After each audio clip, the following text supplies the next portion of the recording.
With profound humble gratitude and love to all venerated enlightened masters, we bow to the Almighty in soulful gratefulness for gifting us with their holy blessed presence. May all beings be awakened by their divine grace. Part 2 of 4.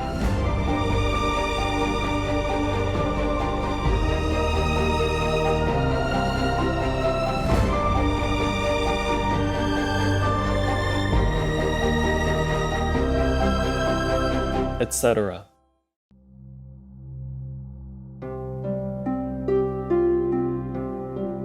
Our programs offer many languages. Please visit suprememastertv.com/schedule.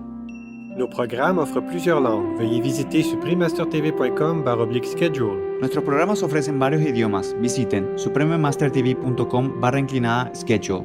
برامجنا متوفرة بالعديد من اللغات. يرجى زيارة suprememastertv.com/schedule. What is brahmacharya? It is the way of life which leads us to Brahma, God. It includes full control over the process of reproduction. The control must be in thought, word, and deed. Please continue watching for more inspiration from the beloved Mahatma Gandhi Ji, vegetarian. Vegan. Feel angels applaud?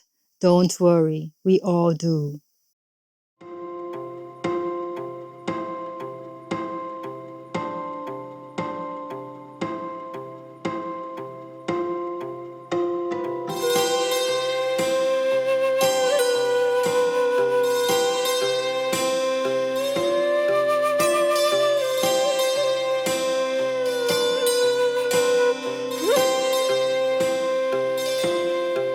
Kamrimo is hello in Lepcha, a language spoken by the Lepcha people of Bhutan, India, and Nepal.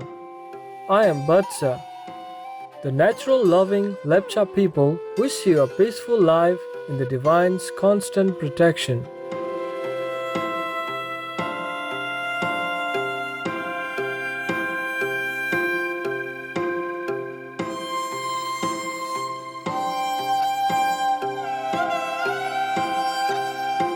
May God's love and compassion be with you always.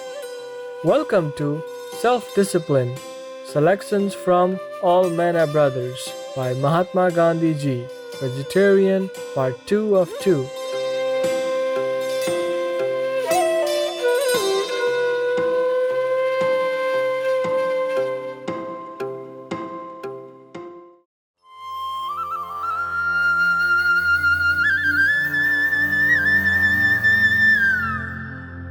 Born Mohandas Karamchand Gandhi, the man who came to be known as the Great Souled or Mahatma Gandhi Ji, was an exemplary spiritual practitioner and visionary leader of India. Born in 1869, this passionate servant of humanity first became a lawyer. However, he felt a different calling from within, as he discovered a fervent wish to improve the lives of all people. The beloved Mahatma Gandhi Ji sometimes spoke about desired changes in government and would meditate and fast to encourage a non-violent and beneficial outcome. He thus became an example of peaceful change for an entire country. In his book, All Men Are Brothers, Mahatma Gandhi Ji humbly reflects on his own life and inner realizations as a way to illustrate the unity of our global spiritual family. In one passage, he describes faith as a divine principle within us all, regardless of religion. It is faith that steers us through stormy seas, faith that moves mountains, and faith that jumps across the ocean. That faith is nothing but a living, wide-awake consciousness of God within. He who has achieved that faith wants nothing. Bodily diseased, he is spiritually healthy. Physically poor, he rolls in spiritual riches. Now we would like to share with you Mahatma Gandhi's eloquent thoughts on self-discipline from chapter 5 of his book, All Men Are Brothers. Chapter 5, Self-Discipline. Experience has taught me that Silence is a part of the spiritual discipline of a votary of truth. Proneness to exaggerate, to suppress or modify the truth, wittingly or unwittingly, is a natural weakness of man, and silence is necessary in order to surmount it. A man of few words will rarely be thoughtless in his speech, he will measure every word. It, silence, has now become both a physical and spiritual necessity for me. Originally, it was taken to relieve the sense of pressure. Then I wanted time for writing. After, however, I had practiced it for some time, I saw the spiritual value of it. It suddenly flashed across my mind that that was the time when I could best hold communion with God. And now I feel as though I was naturally built for silence. Silence of the sewn-up lips is no silence. He is silent who, having the capacity to speak, utters no idle word. All power comes from the preservation and sublimation of the vitality that is responsible for the creation of life. This vitality is continuously and even unconsciously dissipated by evil, or even rambling, disorderly, unwanted thoughts. And since thought is the root of all speech and action, the quality of the latter corresponds to that of the former.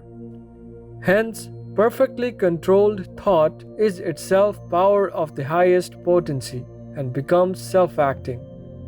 If a man is after the image of God, he has but to will a thing in the limited sphere allotted to him, and it becomes. Such power is impossible in one who dissipates his energy any way whatsoever. It is better to enjoy through the body than to be enjoying the thought of it. It is good to disapprove of sensual desires as soon as they arise in the mind, and try to keep them down. But if for want of physical enjoyment, the mind wallows in the thoughts of enjoyment, then it is legitimate to satisfy the hunger of the body. About this, I have no doubt. Sex urge is a fine and noble thing. There is nothing to be ashamed of in it, but it is meant only for the act of creation. Any other use of it is a sin against God and humanity. The world seems to be running after things of transitory value.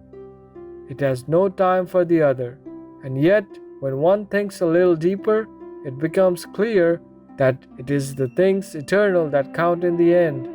One such is brahmacharya, or pure conduct.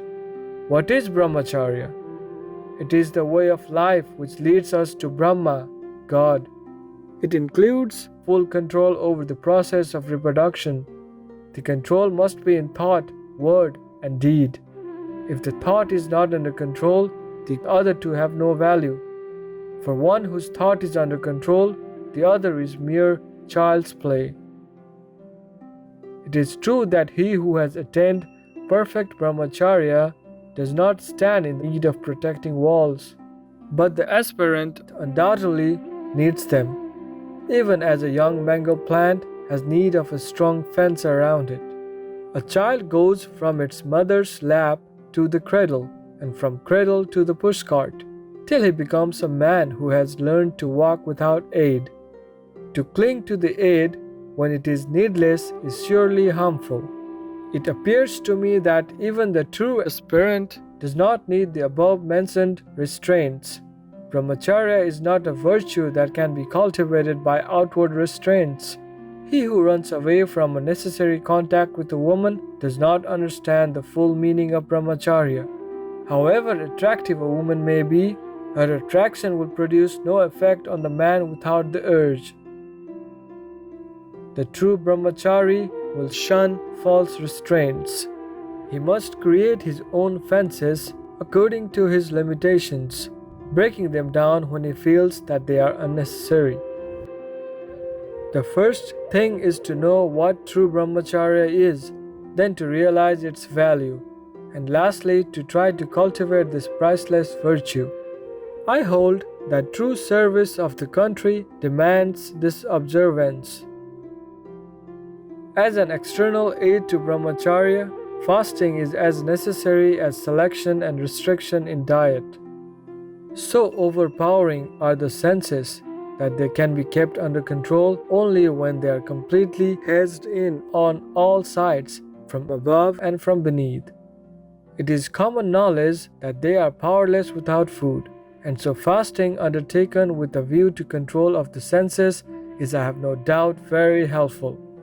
With some, fasting is of no avail, because assuming that mechanical fasting alone will make them immune, they keep their bodies without food, but feast their minds upon all sorts of delicacies, thinking all the while what they will eat and what they will drink after the fast terminates.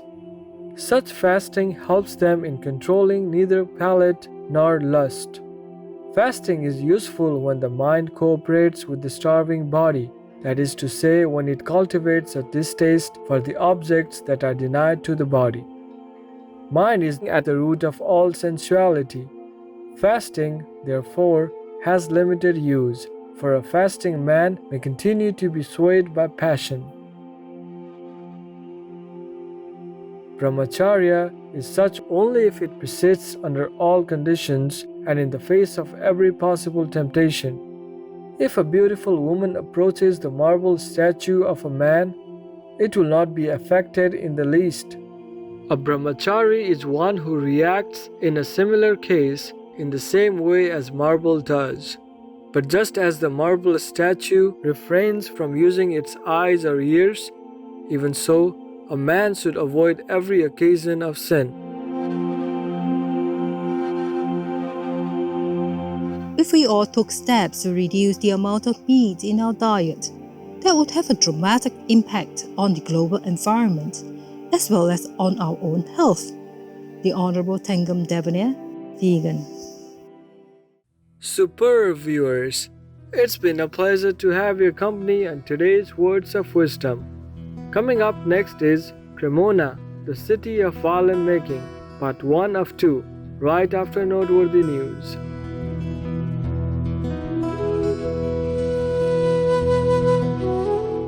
May the divine light and sound elevate you to a higher level of love and bliss.